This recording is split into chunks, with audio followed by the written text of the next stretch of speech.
L'assurance de responsabilité civile et professionnelle pour les professions libérales est obligatoire. Le Trésor public sensibilise ses professionnels au respect de l'obligation.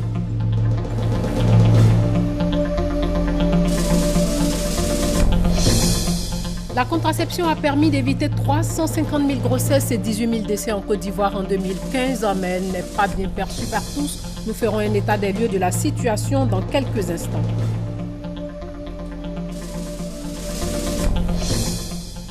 Près de 650 esbossants exerçant dans le domaine de l'artisanat ont participé au MIVA, Artisanat africain et émergence, au cœur de cette deuxième édition du marché ivoirien de l'artisanat. Madame, Monsieur, bonsoir. Le Trésor public sensibilise sur les risques professionnels dans des professions libérales. L'objectif, amener ceux qui exercent ces professions à souscrire à une police d'assurance de responsabilité civile professionnelle. En Côte d'Ivoire, cette souscription est obligatoire pour ceux qui exercent justement ces professions libérales, mais selon la direction des assurances, cette prescription légale n'est pas respectée. Pourtant, cette assurance sert à réparer d'éventuels dommages aux usagers ou aux clients des travailleurs à titre libéral, comme les avocats ou les architectes. Mahama Traoré, Jean-Jacques Améala. Souscrire à une assurance automobile pour se protéger et protéger les autres usagers, c'est un réflexe pour tous les propriétaires de véhicules. Un réflexe de protection non limité par les professions libérales, surtout quand il s'agit de souscrire à l'assurance de responsabilité civile et professionnelle.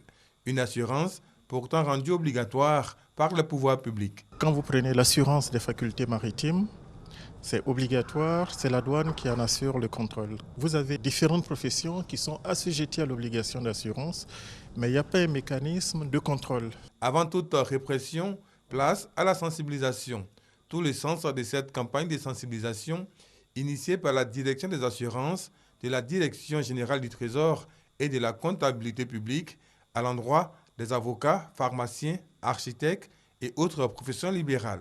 Le but de cette campagne de sensibilisation est d'amener les assujettis au respect de cette obligation d'assurance afin de protéger leur activité d'une part et de contribuer au développement de l'assurance d'autre part. 3 jours, c'est le temps que va durer cette campagne de sensibilisation à l'obligation d'assurance de responsabilité civile et professionnelle. Objectif, faire comprendre aux opérateurs économiques la nécessité de souscrire à cette assurance, faute de quoi ils subiront la rigueur de la loi en cas de préjudice causé à un tiers dans l'exercice de leur profession. La 12e rencontre annuelle de l'Association africaine pour l'électrification rurale a permis de dégager des solutions pour améliorer l'accès à la lumière des zones reculées. Les mécanismes de financement basés sur le partenariat public-privé sont mis en avant. Lansine Bakayoko et Francis Boafo nous expliquent un peu plus en détail tout cela. À cette 12e Assemblée générale d'Abidjan, les participants ont réaffirmé la nécessité de mutualiser les expériences entre structures nationales en charge de l'électrification rurale.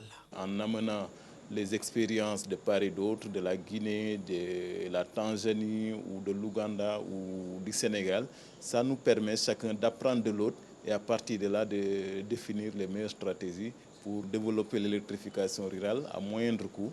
Les projets ne manquent pas, mais les ressources nécessaires ne sont pas encore à la hauteur du défi. Il faudrait environ 15 000 milliards de francs CFA jusqu'à 2030 pour réaliser l'électrification de l'Afrique subsaharienne. Les experts africains proposent une mobilisation de financement basée sur de nouveaux modèles. Il semble que la stratégie la plus partagée actuellement, c'est le partenariat public-privé. C'est-à-dire qu'il appartient à l'État de développer la politique, de mettre en place la politique et d'inviter par la suite donc le privé à investir dans ce domaine de l'électricité. L'Association africaine pour l'électrification rurale a pour objectif d'accélérer l'accès aux services de l'énergie électrique dans les zones rurales isolées. Le projet devrait permettre de couvrir au moins 50% des populations de ces zones à l'horizon 2030. L'utilisation de la contraception fait toujours débat, même si en Côte d'Ivoire, elle a permis d'éviter 350 000 grossesses non désirées et 18 000 décès. Cette méthode n'est pas bien perçue par tous. Beaucoup y voient des avortements dissimulés. Ami Sissoko a fait l'état des lieux de la situation. Un bras anesthésié, 2 petites capsules insérées sous la peau et pas de grossesse pendant 5 ans. C'est le choix de cette dame, mère de 3 enfants. Si tu as un nouveau-né dans ta main comme ça, tu ne peux rien faire. Mais si tu n'as pas d'enfant, là, tu peux faire tes activités à n'importe quel moment que tu veux. Comme cette dame, ce sont 21% des femmes de la commune de Marcory en âge de procréer qui sont sous contraception et suivies régulièrement par le service de planification familiale de l'hôpital général. Aujourd'hui, près de 18 femmes sur 100 utilisent la contraception en Côte d'Ivoire, contre environ 60 sur 100 au Kenya. Ça permet d'espacer les naissances. Il ne faudrait pas qu'il y ait des enfants trop rapprochés, ça fatigue la maman. Il y a 4 ans entre mes enfants. La contraception, c'est une méthode pour permettre aux femmes de décider de ne pas faire des enfants pendant une période.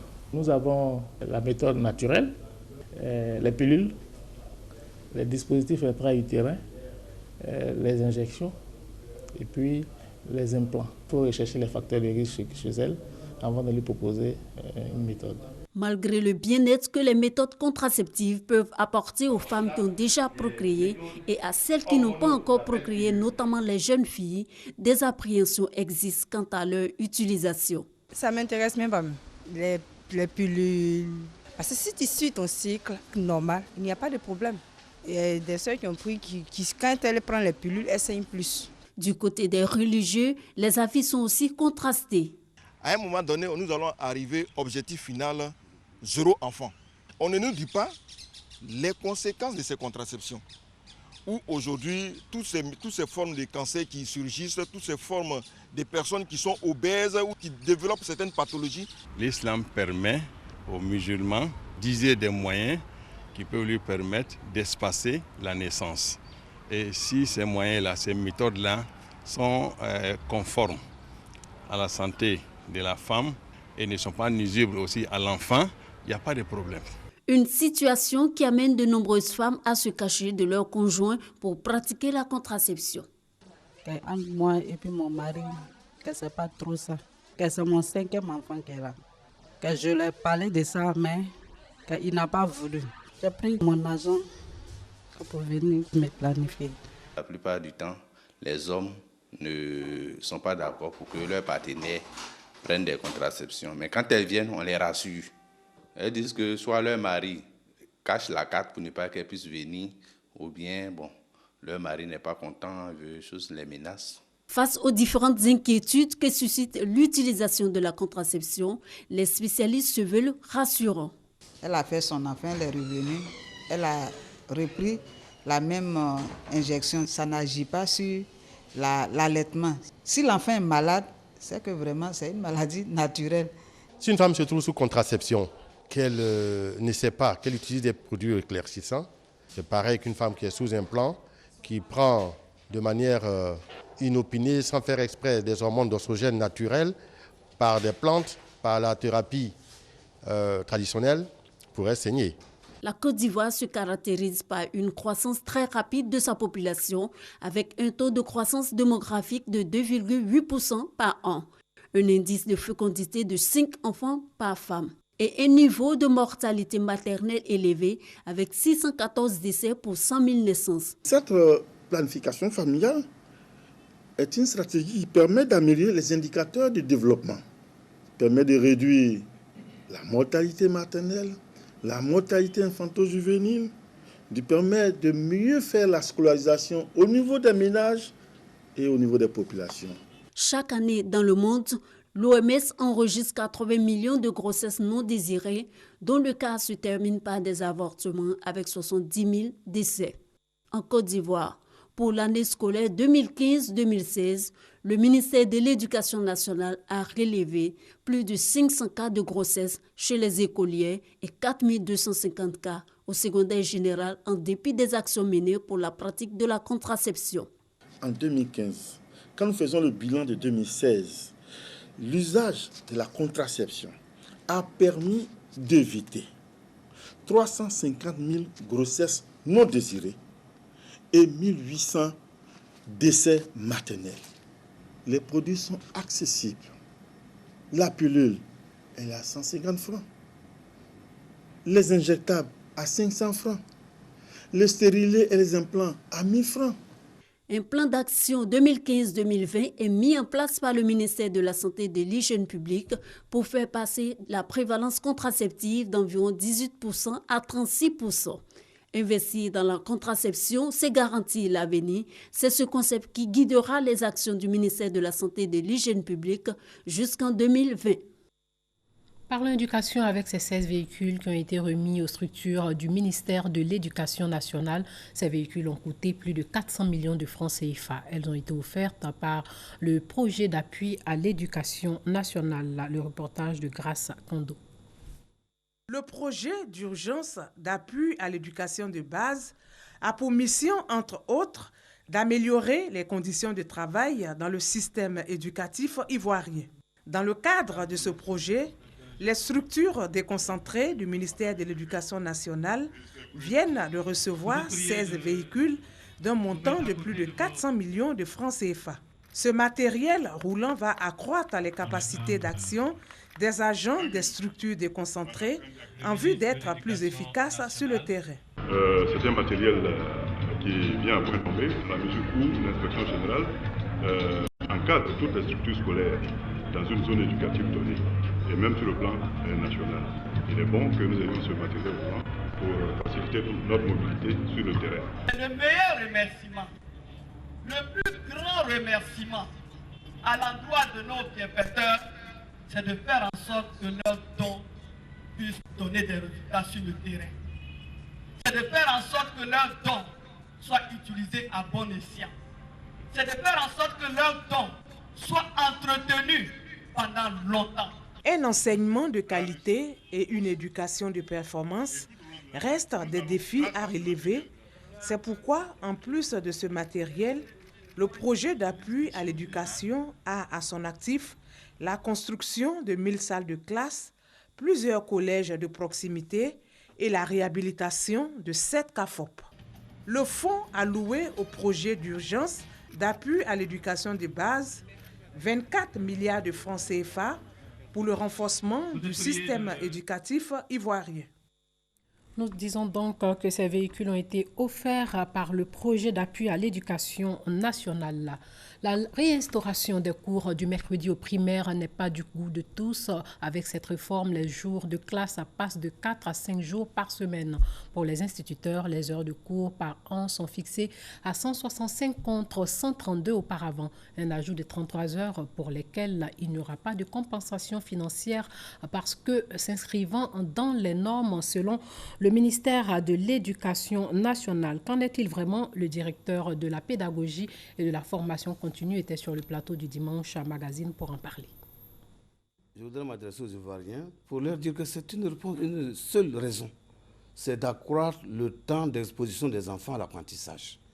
En tout cas, tout le monde a constaté, et nous allons donner des chiffres tout à l'heure, que lorsqu'un enfant dispose d'assez de temps pour apprendre avec son maître, il donne de meilleurs résultats. Les dernières évaluations qu'on a eu à faire dans les pays francophones, qui sont au nombre de 44, en 2011, la Côte d'Ivoire était le dernier pays sur 44. En termes de résultats? En tant que résultat, c'est les élèves de CP1 à qui on a appris à lire et écrire, on voulait vérifier s'ils savaient lire et écrire. La Côte d'Ivoire était le dernier pays dans toute la francophonie. 2 ans après, le même constat. Et le ministère a pris sur lui de faire ce qu'on appelle des tests. Et on a constaté au cours de ces tests qu'en réalité, il manque du temps à nos élèves pour apprendre. Les pays voisins, le Burkina, le Mali, ils ont plus de 1000 heures d'apprentissage par an. Nous en étions à 832, même 675 en 2009. On est passé à 832 l'année passée et cette année, nous sommes à 990 heures. Plusieurs jeunes de la commune de Yopougon ont été insérés dans le tissu socio-économique en 5 années.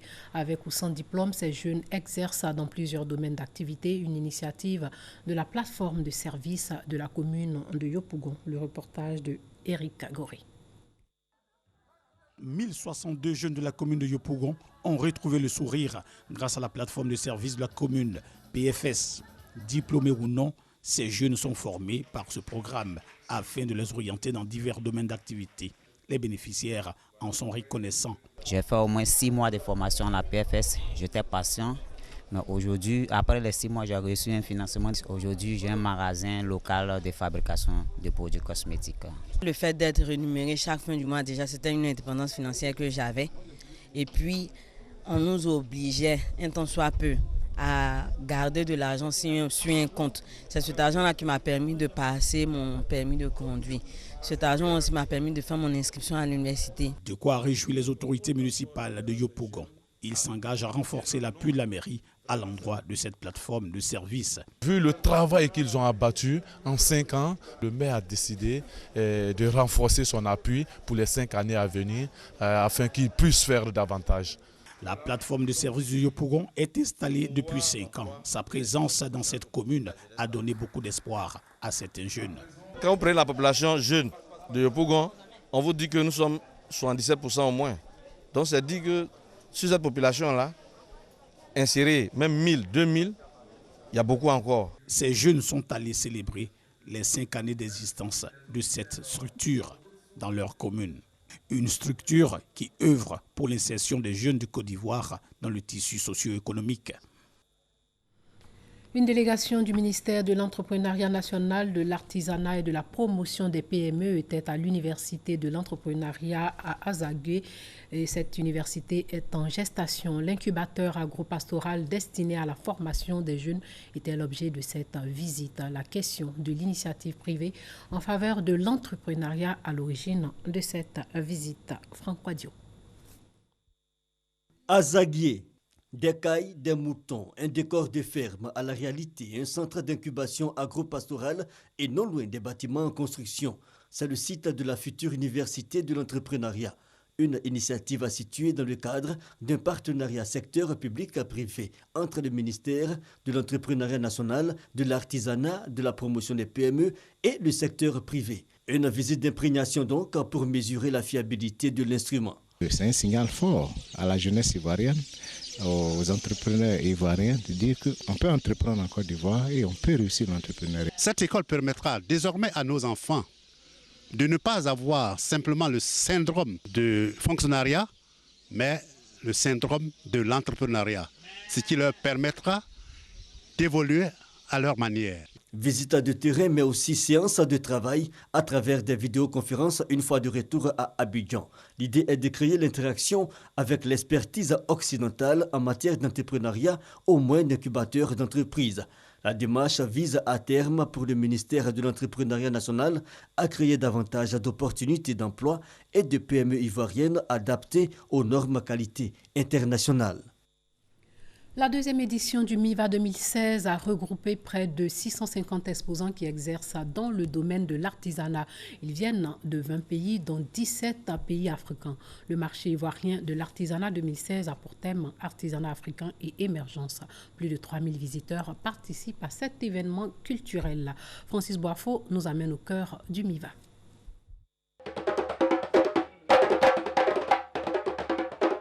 Il faudra patienter jusqu'en 2017 pour entendre encore ces sons provenant du marché ivoirien de l'artisanat MIVA. L'événement a refermé ses portes à Abidjan. Le MIVA 2016 a enregistré environ 30 000 visiteurs selon les organisateurs. Le MIVA a permis à certains artisans, surtout aux consommateurs, de voir qu'en Côte d'Ivoire, il y a des produits qui sont réalisés par des artisans qui sont étonnants comme vous-même vous le voyez. On a été très bien accueillis et il y avait aussi une grande prise en charge. Du côté business, pour le moment, on n'a pas encore visé sur le profit, mais on s'est fait connaître. Il y a déjà quelques propositions de partenariat. Outre la promotion, le MIVA a été une opportunité d'affaires pour les artisans africains. Ils ont payé un peu beaucoup, mais s'ils prenaient tout, c'est un plus mieux pour nous. Parce que le commerçant, lui, veut toujours gagner beaucoup. J'ai décroché des contrats fermes de commande de 4 millions minimum. Je suis tombé sur un fonds de financement dans la compensation du carbone. Il finance 100 millions après dépôt du dossier un mois. Je suis comblé, vive MIVA. Au regard de la dimension internationale que les autorités ivoiriennes veulent donner au MIVA, les artisans ont émis un vœu. Le MIVA, je veux qu'on l'a organisé en même temps en 2017, en même temps le jeu de francophonie. Ça va donner un autre dimensionnel à MIVA. Il n'appartient pas à nous de le décider. Nous allons faire des propositions au gouvernement pour voir si ces deux activités peuvent se tenir ensemble. Durant 10 jours, plus de 600 artisans, les meilleurs du continent africain, ont exposé le fruit de leur imagination. Les regards sont désormais tournés vers 2017 pour la 3e édition du marché ivoirien de l'artisanat MIVA. La première édition du festival Wanzi a démarré dans le village de Bofesso, c'est dans le département de Mans. Ce festival met en exergue les religions révélées et les valeurs traditionnelles, les valeurs culturelles dans tous leurs états. Dankune André réside à Mans.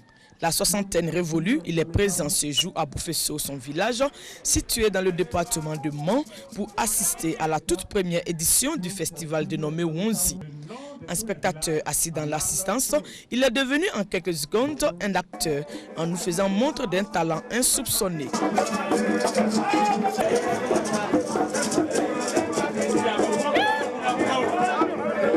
Cette danse est une grande danse de réjouissance au village. Les courses de masques, c'est cette danse-là qui anime. Alors quand ces manifestations se présentent, nous sommes heureux. Une manifestation pour replonger les spectateurs dans le passé. Faire revivre des pans culturels entiers qui tendent à disparaître afin de les léguer aux générations actuelles et futures. Wanzi veut dire festival des valeurs traditionnelles. Et c'est au village que les valeurs traditionnelles sont conservées. Donc, raison de plus de venir auprès des sachants pour apprendre notre histoire. Une histoire ou une culture multidimensionnelle à préserver malgré les influences de l'extérieur. Pour cette première édition, la réflexion a porté sur le thème « Religion révélée et valeurs traditionnelles, contradiction ou complémentarité ». Une conférence a été prononcée à cet effet par des religieux. Tout ce qui est dans la culture qui contribue à solidifier la paix, l'unité entre les hommes, cela est à promouvoir. Promouvoir donc les valeurs culturelles de Bofesso. Paris sans doute réussi pour ce premier essai. 3 jours pendant lesquels le patrimoine culturel de Bofesso a été revisité. Danse, jeux de société, art culinaire et vestimentaire, artisanat ont fait la joie de nombreux festivaliers venus d'ici et d'ailleurs. Sachez que 206 femmes du RHDP se présentent aux prochaines législatives. Ces femmes veulent participer au développement du pays. Elles sont soutenues en cela par plusieurs femmes membres du gouvernement. Elles étaient toutes réunies à la rue L'Épic, c'est dans la commune de Cocody. Le reportage de Alexis Ouedraogo. 206 femmes envisagent siéger à l'Assemblée nationale cette année. Une gifle à la sous-représentativité des femmes dans la sphère politique dans nos pays du Sud. Malgré l'amélioration du taux de représentation de 10% au Parlement, la Côte d'Ivoire demeure au 30e rang en Afrique et 160e dans le monde. Une position que tente d'inverser le gouvernement. Alors bien avant que la direction du RHDP ne valide les candidatures, ces potentielles femmes parlementaires ont reçu les encouragements et le soutien des femmes du gouvernement. Nous les en savons capables et nous sommes venus les encourager à cela. Nous avons prôné l'union entre elles, la solidarité, et nous avons demandé à ces femmes aussi de faire en sorte que sur le terrain, nous sentons la solidarité féminine au sein du RHDP. Kandia Camara exhorte ces femmes à inclure dans leur agenda politique, outre les législatives, les municipales, les postes de conseil régionaux. Le référendum, dira la ministre, sera un véritable test pour évaluer le pouvoir de mobilisation de ces prétendantes à l'hémicycle. Nous avons demandé à nos sœurs de se mobiliser comme elles l'ont fait pendant l'élection présidentielle pour assurer au oui au moins 83%. Dans le monde francophone, des voix se lèvent de plus en plus pour réclamer une représentation paritaire. Avant d'y arriver, certains gouvernants privilégient la piste des quotas. Sur la question, le caucus des femmes parlementaires vise 30% des postes électifs pour les futures échéances électorales. En Jordanie, un écrivain a été abattu aujourd'hui par un homme armé alors qu'il se rendait au palais de justice d'Amman pour assister à une audience au cours de laquelle il devait répondre de mépris pour l'islam. L'écrivain chrétien avait été arrêté le 13 août dernier après avoir partagé sur son compte Facebook une caricature montrant un djihadiste sur un lit au paradis entouré de 2 femmes s'adressant à Dieu.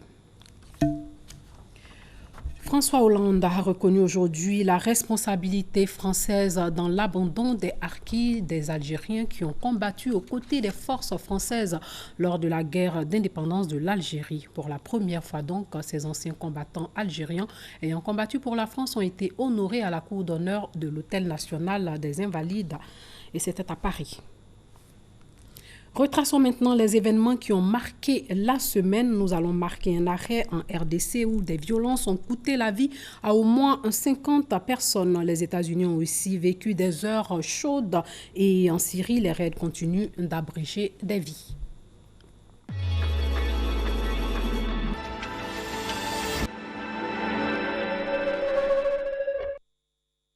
Début de semaine difficile en République démocratique du Congo. Une manifestation de l'opposition pour réclamer le départ du président Kabila a été réprimée par les forces de l'ordre. Bilan 17 morts selon les autorités, un chiffre contesté par l'opposition qui affirme plus de 50 morts au cours de ce lundi noir.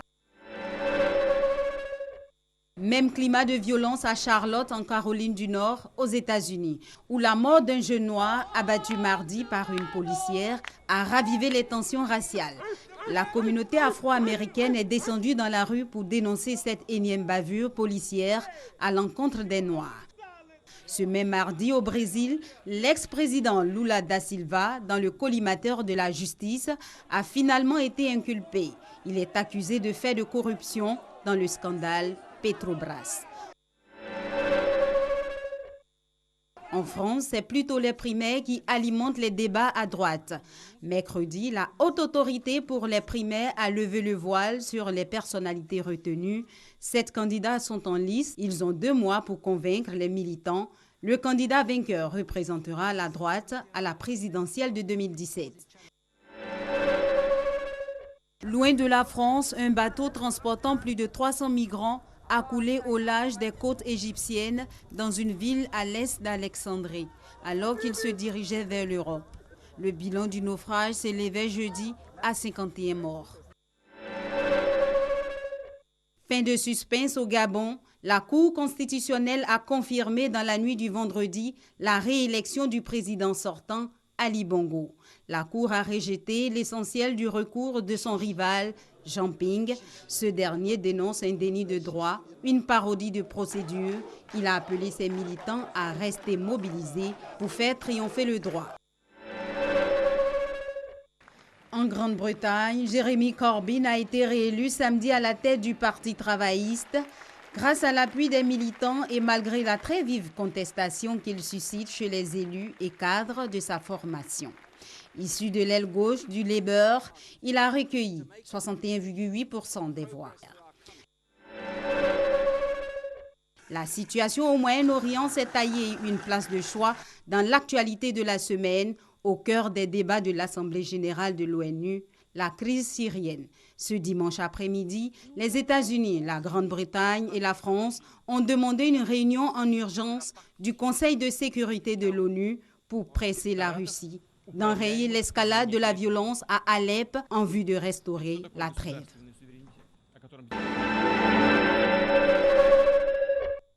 Fin de ce journal. Merci de l'avoir suivi. Portez-vous bien.